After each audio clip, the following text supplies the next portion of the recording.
Hey guys, and welcome back to my channel. Today we are going to be changing a light bulb in my 2015 Dodge Durango. Right now I'm turning the wheel. I'm turning the steering wheel because you have to go in front of the tire, as you could see right there. I'm going to give this little cap a little turn to get this off. And as you can see, we have a lot of salt on my car because it's the winter and it's non-stop snowing where I am.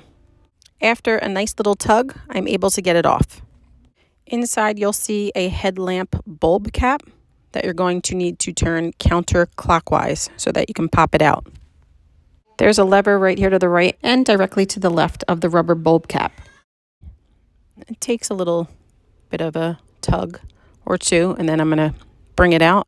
And my car desperately needs a car wash, as you can see. You only have to turn it about a quarter of the way and you'll feel it pop right out. It's always a good idea to look at the headlight and how it's placed inside before you take it out. That way you know how to place the headlight exactly the way it's supposed to be. Right here, I circled the little clip that you're going to need to lift up so you can wiggle the old light bulb out. Then you're just going to take the new one that I have over here. I got this at Walmart. You could probably get it at an AutoZone or any other car shop. It's 9012. It fits my model.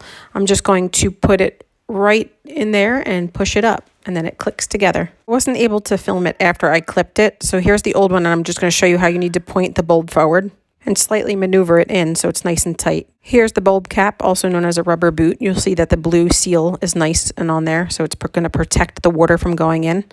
And you're going to want to make sure you line up the levers. There's two little slots for them, you'll see, and then you give it a little turn so it's nice and snug. And then you put the cap back on.